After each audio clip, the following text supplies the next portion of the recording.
कंस की भेजी हुई वकी पूतना सुंदर रूप बना करके महाराज पूरे ब्रजमंडल में घूम आई, गोकुल में पहुंच गई। बड़ा सुंदर वर्णन है, सुखदेव जी ने 2 श्लोकों में तो इसकी सुंदरता का वर्णन किया है, बड़ा बढ़िया श्रृंगार किया है। बलगु स्मिता पांग विसर्ग वीक्षतई मनोहरंतीम बनिताम ब्रजोकसाम। ये रोड पर चल रही है, चौराहों पर हंसती हुई नाचती हुई और ब्रजवासियों के मन को मोह रही है। ब्रजवासियों ने जैसी देखा सोई बोले भैया मोह तो लगे लक्ष्मी आएगी। ब्रजवासियों का हृदय कितना निर्मल है, उस पूतना के अंदर लक्ष्मी का दर्शन हो रहा है। इसलिए तो ठाकुर जी ब्रज में आए हैं भाई। इन ब्रजवासियों का मन बड़ा निर्मल है और हम निवेदन करें जिसका मन निर्मल हो, अंतःकरण पवित्र हो, उसे सर्वत्र परमात्मा ही दिखते हैं। मन में कचड़ा भरा हो तो भगवान में भगवान नहीं दिखते हैं। कितने पवित्र हैं ब्रजवासी, ये पूतना के अंदर लक्ष्मी का दर्शन कर रहे हैं। ये जैसी पहुंची जाति महाराज नंद महल में प्रवेश किया, यशोदा जी को प्रणाम किया। यशोदा बोली अरे बहन तू कौन है, कहाँ ते आई? ये बोली मैया तू मोए भूल गई, मोए ना जाने। मैया बोली विचार करवे लगी, जानती तो बिल्कुल नहीं हूं। अगर हमने कह दिया कि हम नहीं जानते तो बेचारी को बुरा लग जाएगा। वो मैया है यशोदा। यशोदा कहती उसे जो यशम ददाती थी यशोदा, जो सबको यश देव है वो यशोदा। मैया को लगा हम मना करेंगे से बुरा लग जाएगा, तो मैया बोली कहा बताऊं बहन, जा दिन ते या लाला को जन्म भयो मैं तो सब कोई भूल गई। इसने कहा मैया मैंने विचार किया कि तुम्हारे लाला को हम आशीर्वाद दे आवे। बस आशीर्वाद की बात कहते ही मैया इतनी खुश हो गई, बोलो तू आशीर्वाद दे, जब तक तेरे लिए बाल भोग बना लाऊं। माताओं की ये विशेषता ही है, बच्चों को गोद में बिठा ले, कोई प्रेम करने लग जाए, माताओं को लगता सबसे ज्यादा हमारा हित चिंतक यही है। बालकों से जो प्रेम करे माताएं उससे बहुत जल्दी राजी होती, प्रसन्न होती हैं। मैया कुछ बाल भोग बनाने गई, इतने में ये जैसे ही पहुंची भगवान ने देखा आ रही हैं, और भगवान ने देखते ही चरा चरात्मा उन्मील ते क्षणा, जो संपूर्ण चराचर की आत्मा है उन्होंने दोनों नेत्रों को बंद किया है। अब भगवान ने आंखें बंद क्यों की तो भगवान ही जाने। भाव देते हैं लोग पर अपने क्या समझें, भगवान जानते हैं आंखें बंद क्योंकि वे समझो इतना, ये पूतना मूर्तिमती अविद्या है, माया है, और हमारे प्रभु माया के पति हैं। भगवान की दृष्टि के सामने माया नहीं चलती है। जिस पर परमात्मा की दृष्टि पड़ जाए उसका वास्तविक स्वरूप प्रकट हो जाए। हम कितने अच्छे बन के जाएं और भगवान की नजर से थोड़ी छुप सकते हैं। जैसे हैं वहां तो समझ में आ ही जाएगा उनको। तो भगवान ने इसलिए नेत्र बंद किए कहीं इसका वास्तविक रूप प्रकट हो गया, लीला में व्यवधान हो जाएगा। ये भाव है। एक भाव ये भी है, भगवान ने विचार किया कि हम ब्रजमंडल में आए तो थे माखन मिश्री खाए हुए, पर माखन मिश्री तो मिला नहीं। सबसे पहले मौसी जी आएगी जहर पिलाए हुए। आंख बंद करके शंकर जी को ध्यान कर रहे, भोले बाबा विष पीना तो आप बढ़िया जानते हो, आप पी लो विष, हम तो केवल दूध पिएंगे।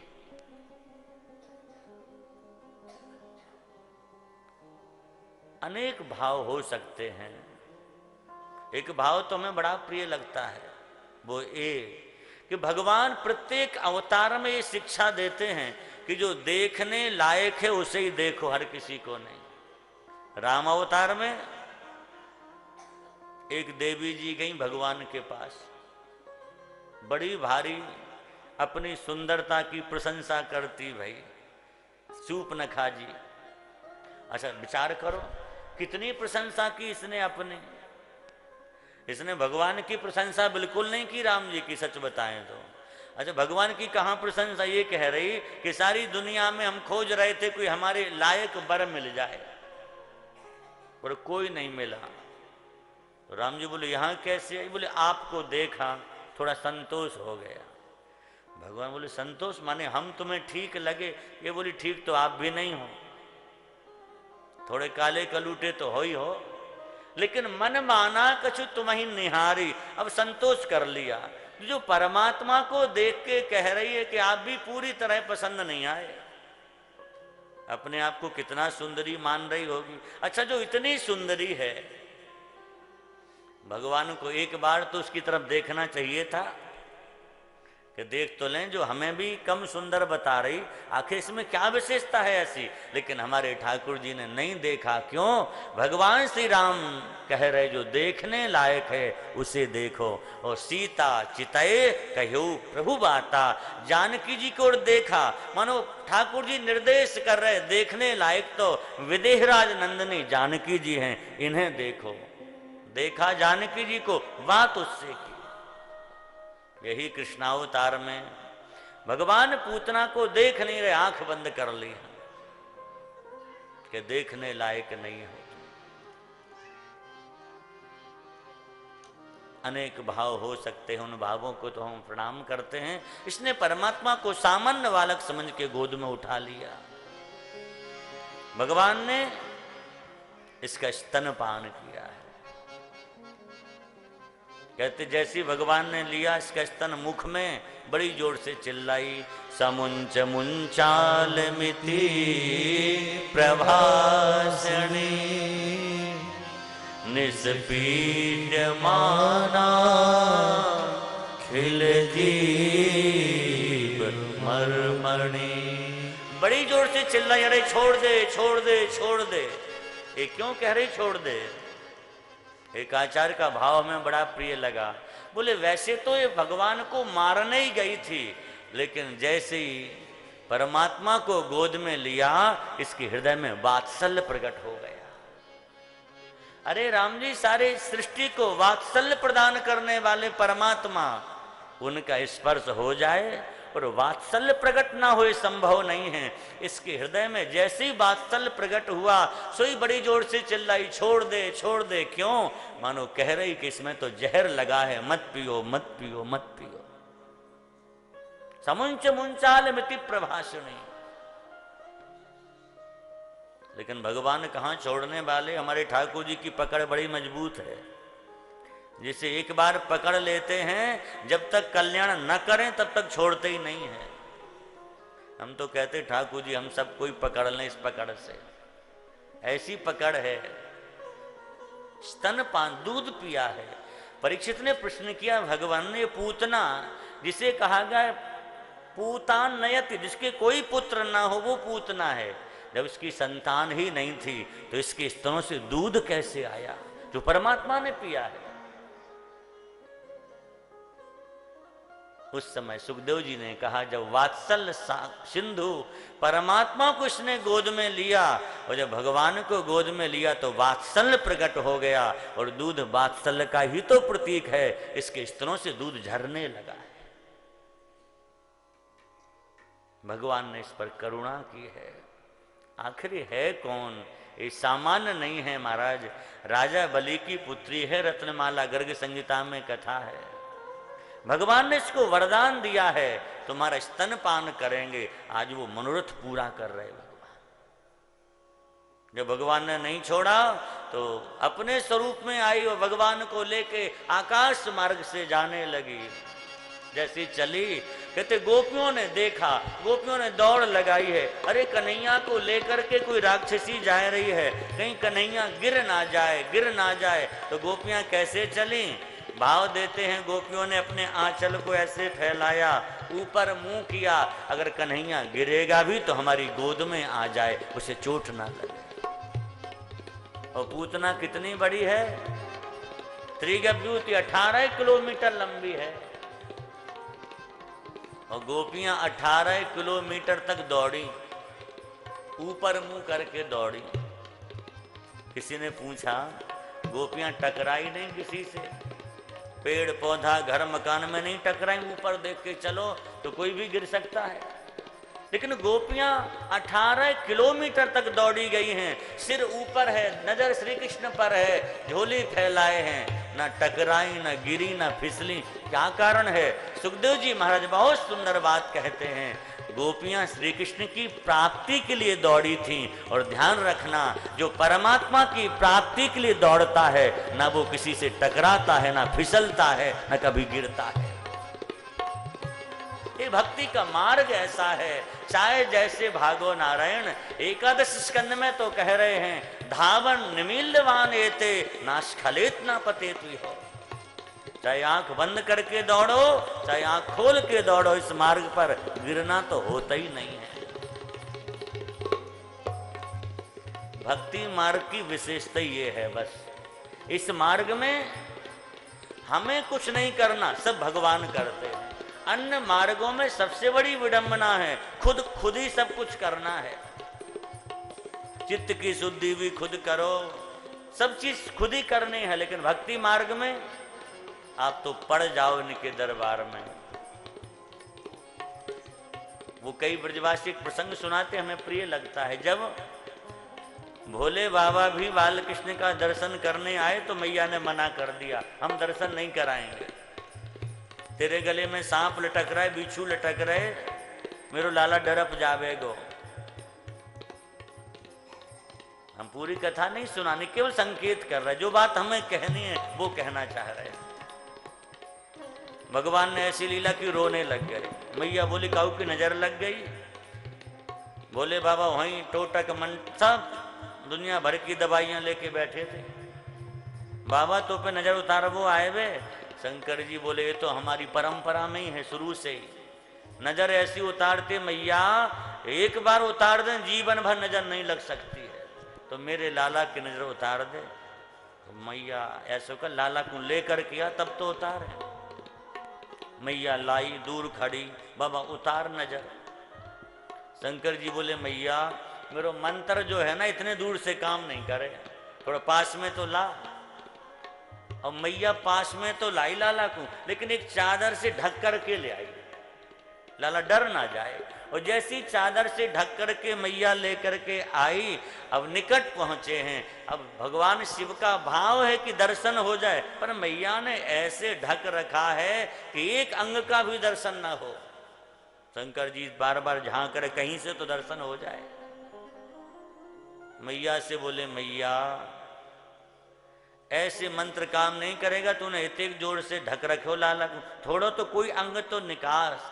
तो कहते, मैया बोली दिखाएंगे, पर चलो कोई बात, नजर दूर रह जाए। तो मैया ने धीरे से ठाकुर जी के चरण दिखाए हैं कि देखो, बस चरण दिखाएंगे, मुंह तो दिखाएंगे नहीं, नहीं तो लाला देख के डरप जावेगो। और जैसी ठाकुर जी के सुकोमल सुंदर कोमल कोमल चरणों को देखा, आज भोले बाबा बलिहारी कहे हैं, धन्य प्रभु आपका दर्शन। लेकिन मन में आ रहा कि मुख का दर्शन और हो जाए। देखो, जैसी चरणों का दर्शन हुआ, ठाकुर जी रो रहे, और शंकर जी ऐसे ही मंत्र पढ़ रहे। मंत्र कुछ नहीं पढ़ रहे, मन ही मन कह रहे, प्रभु मुख और दिखा दो। और जैसे ही कहा मुख दिखा दो, ठाकुर जी ने रोते रोते हाथ चलाएं, पैर चलाएं, और हाथ पैर चलाते चलाते ऐसा झटका मारा कि चद्दर नीचे गिरा और भगवान का दर्शन हो गया भोले बाबा को। यही बात हम कहना चाह रहे थे, भक्ति मार्ग में पर्दा खुद नहीं हटाना पड़ता है। आप चलो तो इस पथ पर परमात्मा स्वयं पर्दा हटा के तुम्हें दर्शन देते। आवरण खुद नहीं हटाना, परमात्मा खुद आवरण हटाते हैं भक्त के लिए। अरे राम जी, भक्त के लिए आवरण होता ही नहीं। भगवान कहते, अगर बीच में कोई आवरण है तो तुम चिंता मत करो, उससे मैं खुद दूर कर दूंगा।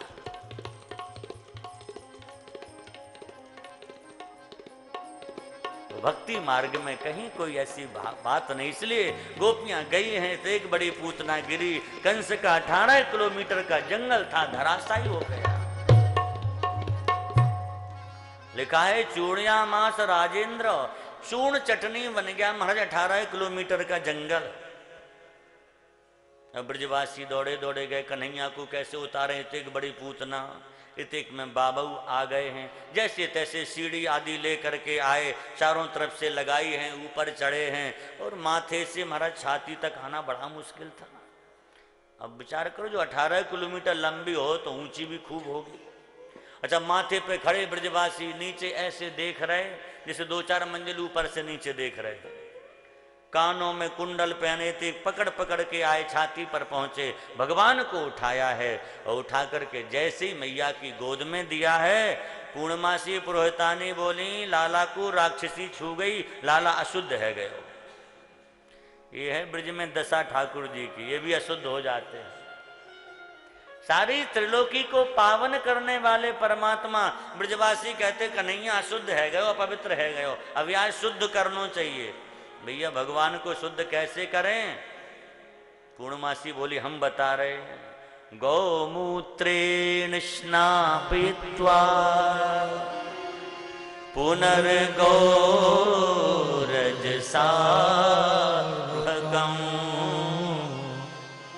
गौ माता के मूत्र, गौमूत्र से, गोबर से स्नान कराया। बोले अब लाला शुद्ध भयो है। और गैया की पूंछ से लाला के शरीर को झाड़वे लग गई। एक एक नाम लेके अंग अंग में महाराज, एक एक नाम को लेके एक अंग की नजर भी उतारी है।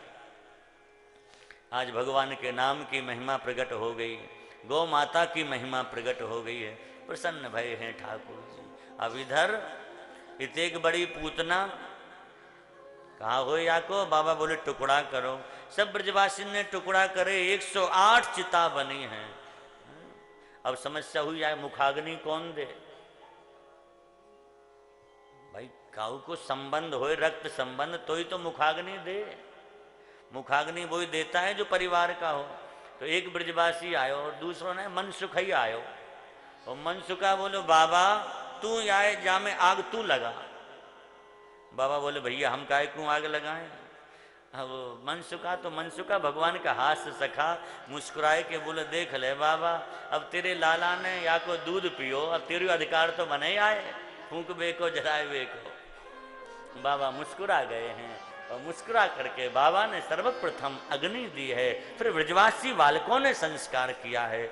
सुखदेव जी महाराज कहते पूतना के शरीर से जो धुआं आया उसमें दिव्य सुगंधी आई है।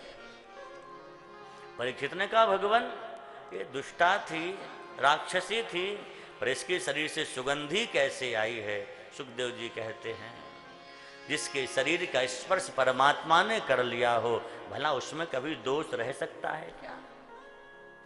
जिसे परमात्मा की दृष्टि प्राप्त हो जाए वो पावन हो जाता, पर जिसका स्तनपान भगवान ने किया हो भला उसमें दोष रंच मात्र नहीं, परम पावन हो गई। इसके उसके शरीर से दिव्य सुगंधी निकली है। और कहा ये तत्पूतना मोक्षम कृष्णस्यार्भकमद्भुतम सुनया श्रद्धया मर्त्यो गोविंदे लभते रतिम। जो पूतना मोक्ष की कथा का श्रवण करेगा, कहते गोविंद के चरणों में उसकी प्रीति हो जाएगी, प्रेम हो जाएगा। भाई पूतना की कथा सुनने से भगवान में प्रेम कैसे हो जाएगा? क्या कारण है? बोले जब हम पूतना की कथा सुनेंगे तो परमात्मा के प्रति जो हमारा संबंध है उस संबंध का हमें ज्ञान हो।